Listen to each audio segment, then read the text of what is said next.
Hello and welcome to the Professional Pricing Society podcast. I'm Kevin Mitchell from PPS and I'm thrilled to have you with us today. Our podcast explores the latest pricing strategies, industry insights, and expert perspectives to help businesses optimize their pricing for profitability and growth. Today we have a fantastic guest joining us. Mr. Fred Puech is the founder of Keenalytix, a boutique consultancy specializing in pricing analytics and strategy for food service and e-commerce companies. Fred has over 15 years of experience in pricing, and he has worked across a very wide range of industries. He has been a PPS member for well over a decade and has led several CPP workshops at our conferences. He holds a PhD and a master's in economics, and he's also going to lead a workshop at our upcoming event, PPS Profitable Dallas, in May, from May 6th to May 9th. Our conversation today is all about pricing analytics and strategies along the customer journey. We're going to talk about how businesses can use data-driven pricing strategies to enhance profitability at every stage of the customer experience. Fred, let's start by setting the stage. From a brand's perspective, what are the key touch points on the customer journey? And what role does price play at each of these key touch points? Yeah, thank you, Kevin. So typically what I see is, if you want to simplify it, there are mostly three main touch points along the customer journey. And three prices, I would say, attached to those touch points. The main price, the number one, is obviously the everyday price. That price is visible to anyone and everyone, including non-customers. If you think of an e-commerce platform or an ordering app for a restaurant, even if you decide not to order, you will see the everyday price.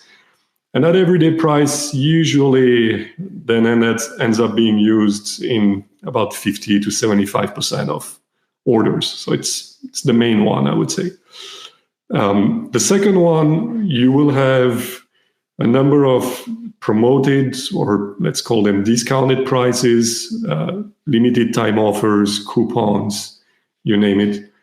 And these prices, they should be primarily used for new customer acquisition. And by that, we mean the first time a customer ever orders with the brand, and also to get the second order. Getting the second order, and we'll get to that maybe a bit later, getting the second order is crucial, especially getting the second order as quickly as possible after the first one. It's the best way to build loyalty. The third and last type of or set of prices that you can use as another touch point is precisely everything that pertains to your loyalty program and more targeted offers. And that's usually what is used primarily after that second order. So once a customer, is placing a third, fourth, fifth, 10th order, they're more familiar with your brand. And it's obviously a different type of relationship as when it's a brand new customer. Fred, that's a great breakdown. With these different touch points in mind, where should a company start? Which pricing element is the most critical? Yeah, so, I'll be preaching to our own church here with pricers listening to us. The everyday price, sort of the traditional everyday price, it remains the most important one, and for a couple of reasons. The first one is that it ensures that the company remains profitable, and everybody who's listening to us here at PPS knows that that's what price is for. First and foremost is to maintain and grow your business's profitability. And what it does here is that you can think of that everyday price as the reference price for all your transactions. So all the discounted prices, loyalty prices, targeted offers that I just talked about, in a sense, they will be set of that everyday price, which is sort of the baseline. Okay. And that baseline should be set in a way that your business is profitable.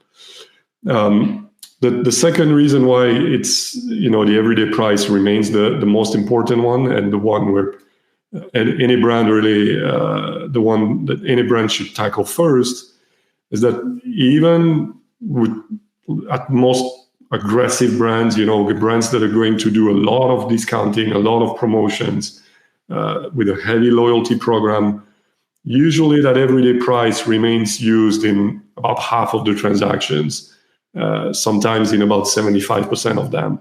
So obviously that's the one that you don't want to set wrong or wrongly. Thank you very much, Fred. Now let's talk about the analytical tools that are available to us as pricing professionals. What are the main types of analytics that businesses should use when setting prices? Sure. So there's a lot you can do, and especially with the type of businesses that we're talking about here, with a heavy component of digital sales, whether it's e-commerce or restaurant brands now selling more and more online. There's a lot of data available and a lot of things that you can do to help you set those different prices the right way. Let's start with the everyday price, which again is the most important of the trinity that we're talking about here. Here, number one thing you ought to do is use price elasticity and quantify price elasticity. A lot of businesses now, especially online, they run a lot of experiments. So they try different prices and different price points for their products. So they actually have a lot of data, experimental data, but real life data, with actual orders from their customers to use to build predictive models of demand that can then help you quantify the price elasticity of your product. Price elasticity, just a quick reminder, what it's going to tell you is whether your product is very sensitive to a change in price or not. Obviously, if your goal is to run a price increase, you're going to focus on the items that are not price sensitive, so with a low price elasticity. The ones with a very high price elasticity, you will stay away from for your price increases, but they will be good candidates for promotions, though.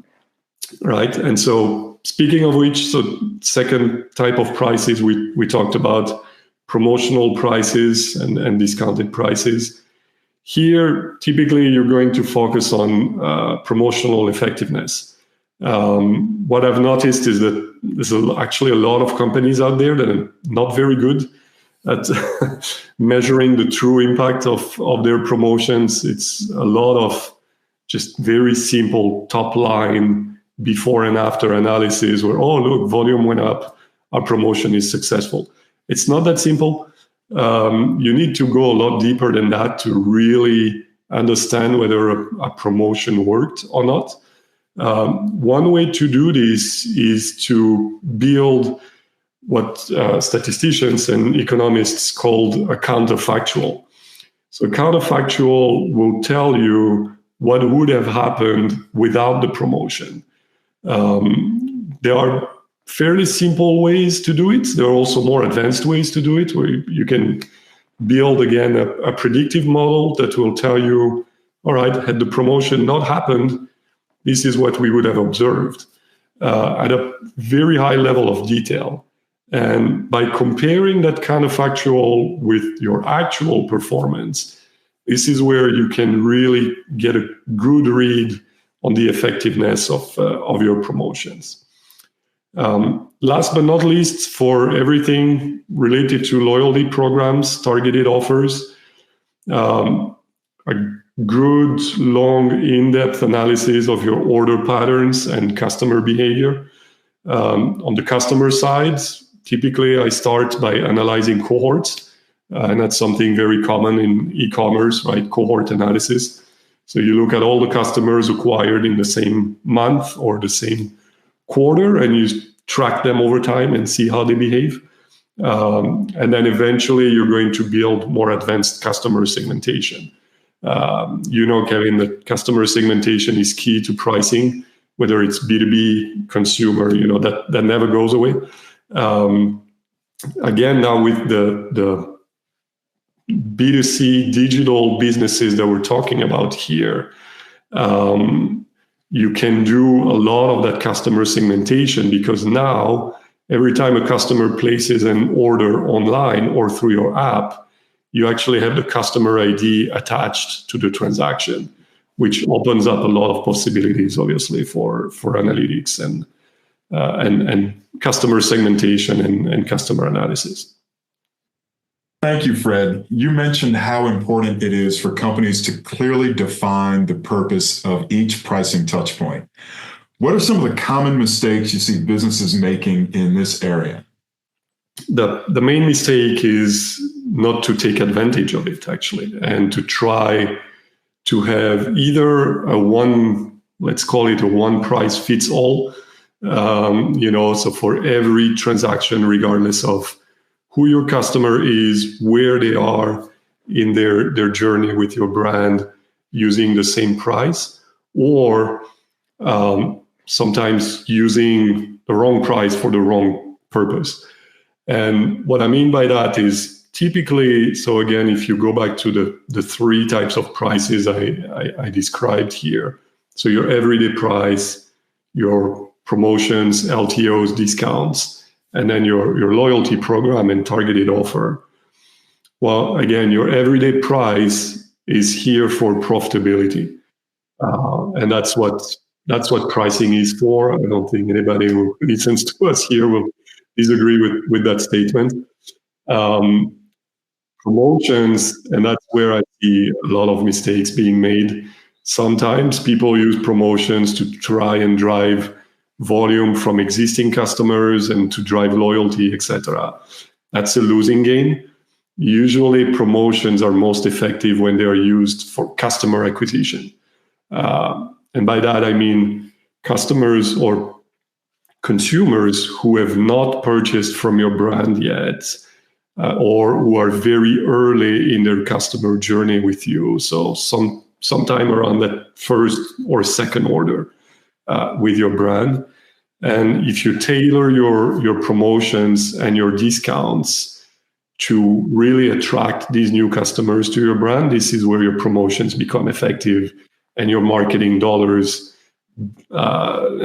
become more productive. Loyalty program and personalization, these are great tools and great sort of prices or pricing programs to use for retention. Again, you're not going to get someone who is totally new to your brand. They're just placing their first order. They've never tried your product. You're not going them to sign up for a loyalty program right away.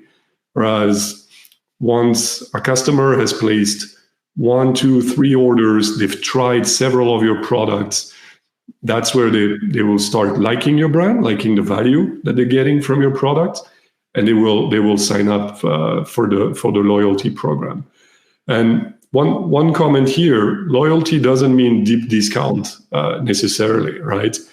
And that's where we're sort of at the intersection between pricing and other marketing initiatives as well.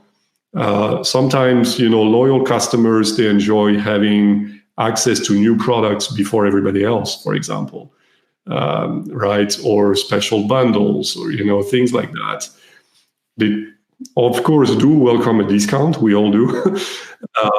But it's not necessarily about pricing as low as possible. It's more about recognizing the value that you're giving to your customers.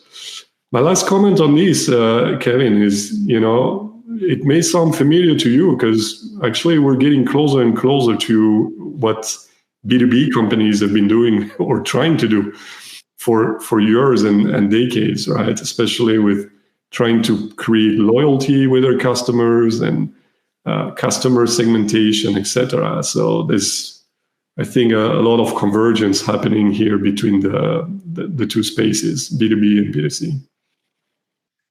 Thank you, Fred. That makes a lot of sense. So if a company wants to implement this pricing framework, what kind of data do they need to get started? Yeah, so that's the beauty of it. You actually don't need that much. Fundamentally, you need a single table of data, which is your order history at the order line level. And that's something I feel very strongly about, and us as a consultants, we are sometimes guilty of pushing companies towards, you need a data warehouse, you need a data lake, you need a tech stack and whatnot. Well, actually, there's a lot that you can do with just that one table of data with your order history at a very granular level. So really at the product line level. So that one table that will have your order ID, customer ID, product ID, and then quantity and either price or revenue, there's already a lot that you can do with that. Now, the more, the better, obviously. And a lot of companies actually, they have a lot more data than that. If you are an e-commerce company, you're using Shopify, or you are an Amazon seller and you can pull your data from Amazon Seller Central, the tables that you get actually have a lot more columns than that. It gives you all the details about the discounts that you gave at the order level and at the item level. So there's a lot of things that you can do. You also obviously have more data available in terms of additional tables. A lot of companies have a CRM, right? Even in B2C. So they have a list of all their customers and they collect a lot of information on those customers that they can use for segmentation. You have a lot of data about your products that you can use as well. And then, obviously, you have external data. Web scraping, we're at the point where it's almost table stakes now. Unbelievable to say that. I mean, 10 years ago, it was sort of the frontier in competitive pricing and competitive analysis. It was very hard to do. And the data you would get was so-so. Nowadays, it looks like everybody is scraping everybody else and everybody has access to their competitors' prices. And, it's all out there. And so that's another data point that you can use when making decision. I've also had several clients using third-party consumer data, so complementing their order and their customer data with credit history or credit data from companies like Experian, and that adds a lot of dimensions to your customer segmentation, because as you know, those credit companies or credit card companies collect a lot of data on consumers as well. Thank you, Fred. For brands that are new to this approach, where do they start? What's your best advice for getting started with pricing analytics? Sure. So again, step number one, pull your order data. You already have that data. It's available. It's usually pretty clean already when you pull it out of your system. Again, if you are an e-commerce company, you're using Shopify, or you are an Amazon seller, you can pull the data from Amazon Seller Central. It's very easy to do. If you're a restaurant brand, you have your POS system. You have your app system that allows you to pull these orders very easily. So I feel that getting access to the data now is not the challenge anymore. The data is there. It's fairly easy to pull, for someone who knows what they're doing. Now, once you have the data, usually what I advise clients is to start with the basics. And in this case, the basics would be cohort analysis. It's not even pricing at first. Just break down your business by quarterly cohorts of customer acquisition. and start looking at your main KPIs, average order value, average discount. You can look at average price by product and by cohort. Just by doing that, you'll be surprised by what you see. You will learn something by just doing a simple average price by product by cohort over time, right? If you do it on a quarterly basis, you'll see that there's a lot of insights that you can gather there.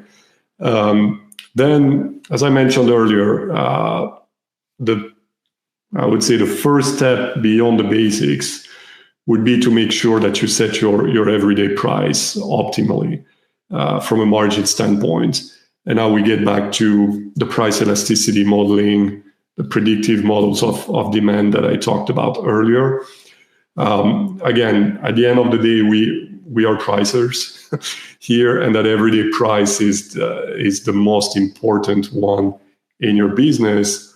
All the other prices we talked about today, your promotions, your LTOs, your coupons, your loyalty programs, and your personalized offers will sort of revolve around your everyday price. So get that one right. That would be my advice.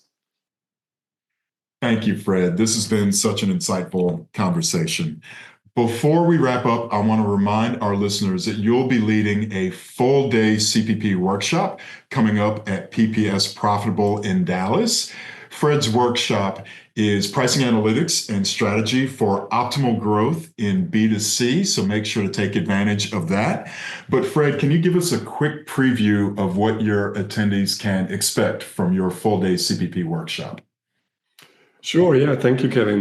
Really excited to get there and looking forward to it. So the workshop will actually, I'll be talking about a lot of the things that I talked about today. We obviously will have the full day, so we will go in a lot more depth than what we covered today. And so I will talk about the customer journey. I will talk about the different touch points and the different prices available. But more than that, as you mentioned, my bread and butter is pricing analytics. So I will share with the attendees how you can use, the transactional data I just talked about. So once you've pulled that order data, how you can use that data to set your everyday price, to analyze your promotions and promotional effectiveness, so you can set your discounts and promotions properly, and how to use that data also to help you develop a loyalty program and personalized offers. We will go into a fair amount of details because we will have the time to do so. We'll have the entire day together. So I will be able to share, even for each one of those type of analytics that I just described, the different levels that are available, right? Not everybody can be PhD level or Nobel Prize level modeler of price elasticity. And I know there's typically a lot of beginners who attend these workshops, and they may be a little bit overwhelmed at first by, oh my goodness, I've never run a regression model. How do I do price elasticity? So what I do is that I usually share different levels of techniques or technicality as to how to run these analytics from, the beginner, you've never done it, well, here is where you can start. Keep it simple, just get it done, all the way to, if you're a little bit more advanced, these are sort of the state-of-the-art techniques that are available to you. And so I'll share a lot of examples from project work that I've done as well. So a lot of data to be expected, and very, as you know, Kevin, I'm very keen on keeping things practical, right? And making sure that at the end of the workshop, the attendees can go back to their desks or their offices and actually use what I've taught them in the workshop. Thanks so much, Fred. That sounds like a must-attend session for anyone looking to refine their pricing strategies. And of course, if you want to learn more from Fred and other top pricing professionals, make sure to join us at PPS Profitable. We'll be in Dallas from May 6th to May 9th. Lots of strategies and tactics and best practices for you and your team. You can find all the details and register at pricingsociety.com, or you can always reach out to me if you have any questions. Fred, thank you so much for sharing your expertise with us today. And also, thank you to all of our listeners. Fred, of course, thanks very much to you. Thank you for being a part of the PPS podcast. And everyone, if you found this episode valuable, make sure to subscribe to us on Apple Podcasts or Spotify to stay updated on the latest in pricing. Until next time, take care.